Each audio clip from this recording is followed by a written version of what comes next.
Hello दोस्तों, मैं Amit Kumar dahlia आपका स्वागत करता हूं शिक्षा के मंच पर। और जो आज यहां पर आपको जानकारी दी जाएगी वो दी जाएगी आने वाली जो वैकेंसीज़ हैं एसएससी जीडी, और उसके बारे में आज मैं आपको कुछ बताने जाऊंगा कि इसका पूरा का पूरा जो एक डिटेल है वो सारी की सारी डिटेल मैं आपके सामने शेयर करूंगा। जैसे कि यहाँ पर आप देख रहे हैं लिखा हुआ है force for recruitment of constable GD, यानी कि ये उन फोर्स की बात कर रहा है जो एसएससी एग्ज़ाम लेगा जनरल ड्यूटीज़ की। और वो जनरल ड्यूटीज़ कौन कौन सी हैं? बीएसएफ है, एसएसबी है, सीआईएसएफ है, सीआरपीएफ है, एनआईए है, आईटीबीपी है और एसएसएफ है। देखिए, ये मैंने जो थोड़ा सा स्पेशल में लिखा है वो इसलिए लिखा है कि ये जो सेक्रेटरीट है सिक्योरिटी फोर्स, ये बदलने वाला था लेकिन इसको बदला नहीं गया। इसका एग्ज़ाम सेम एसएससी करा रही है। और अब जिसकी हम बात कर रहे हैं ये एनआईए क्या है? ये नेशनल इन्वेस्टिगेशन एजेंसी है, जिसके अंदर उनकी भी अपनी एक फोर्स होती है। उसमें भी इन लोगों को जाना है जो कि एक रैंक वाइज होता है, ठीक है। उसके बाद इसमें देखिए कि यहाँ पर एज कितनी है? एज केवल 18 से 23 वर्ष ले रहे हैं और क्वालिफिकेशन 10वीं पास है। लेकिन अभी नोटिफिकेशन नहीं आया है। नोटिफिकेशन जब आएगा, क्योंकि अब से पहले केवल इस आधार पर ही वैकेंसीज होती थी या फिर ये भर्तियां होती थी, लेकिन नोटिफिकेशन आया तो मैक्सिमम अगर हुआ तो केवल 12वीं पास का ही हो सकता है, 12th पास का ही हो सकता है। उसके बाद ये जो एग्ज़ाम मोड होगा, यानी कि एग्ज़ाम किस फॉर्म में लिया जाएगा, तो वो फॉर्म होगा सीबीटी यानी कि कंप्यूटर बेस्ड टेस्ट। उसके बाद होगा फिजिकल एफिशिएंसी टेस्ट, ठीक है। ये एज है 18 वर्ष से 23 वर्ष, जिसमें कैटेगरीज वाइज किया गया है जनरल, ओबीसी और एससी और एसटी, ठीक है। जैसे कि आपको पता है कि जनरल के लिए कोई भी छूट नहीं है और ओबीसी के लिए अगर है तो 3 वर्ष का है और एससी और एसटी के लिए 5 वर्ष का है, ठीक है। और जो ईडब्ल्यूएस है ये बिल्कुल इसको पहले से छूट देकर रखी हुई है। जो भी है वो कोई रिफॉर्म नहीं है। अगर कुछ रिफॉर्म हुआ तो वो नोटिफिकेशन के बाद देखा जाएगा, ठीक है।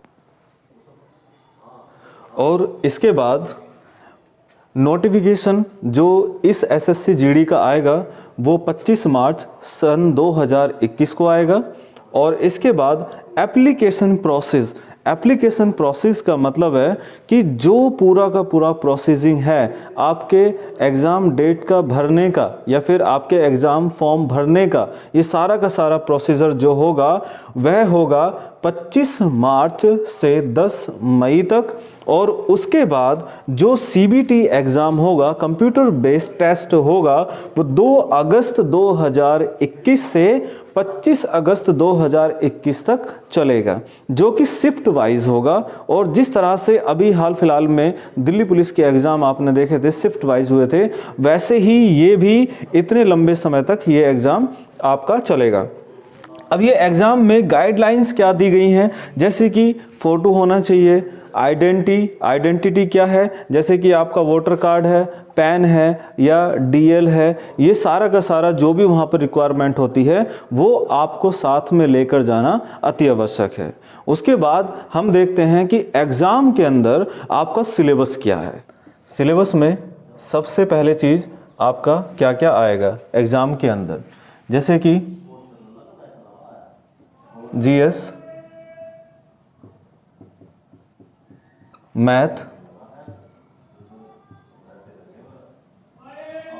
Reasoning, Hindi and English. देखिए, ये जो आपका जीएस है,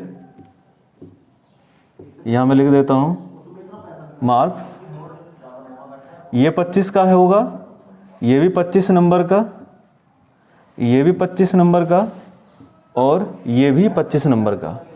और ये जो मैक्सिमम मार्क्स है आपका ये सेम है 25, 25, 25 एंड 25, यानी कि नंबर ऑफ क्वेश्चंस भी सेम है और नंबर ऑफ मार्क्स भी सेम है। यानी कि अगर ये मार्क है 100 का तो इसका मैक्सिमम मार्क्स भी कितना है, 100 का ही है। तो आपका जो नंबर है वो 100 का ही है। और ये आप ध्यान रखना, जो गलती बच्चों ने एसएससी एग्ज़ाम जो दिल्ली पुलिस ने लिया था, दिल्ली पुलिस का लिया था, वही सेम यहाँ गलती मत दोहरा देना, क्योंकि यहाँ पर भी जीएस वन लाइनर्स नहीं आने वाली है। पूरा अच्छे से डीपली होगा, और डीपली अगर करोगे तभी जाकर आप सक्सेस भी इसके अंदर हो सकते हो। अदरवाइज फिर से एक ही आपकी परेशानी सामने छलकेगी कि इस बार भी एसएससी ने बहुत टफ एग्जाम दिया था। तो ये एसएससी की गलती नहीं है, ये गलती आप लोगों की होगी। ठीक है, तो अब इसके जो वैकेंसी हैं वो कितनी है ये भी एक बार आप देख लो। कम से कम अराउंड है 40 से 50,000।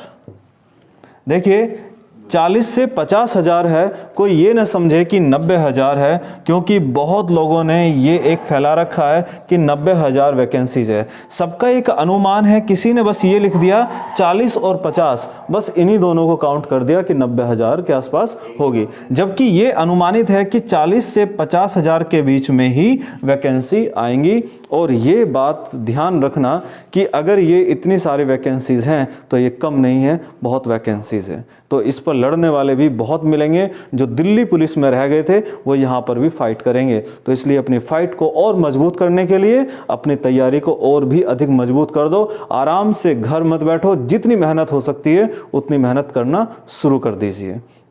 ठीक है, और जैसे कि मैं अपने कोचिंग सेंटर खुद ढालिया कोचिंग सेंटर गांव गगोल मेरठ में पढ़ाता हूं, तो आप यहां पर भी कभी भी किसी वक्त भी आ सकते हैं, और जो भी हेल्प होगी पूरी तरह से की जाएगी। और अगर यहां पर रहकर भी पढ़ना है तो यहां पर रहने की भी व्यवस्था है, और वो भी फ्री ऑफ कॉस्ट।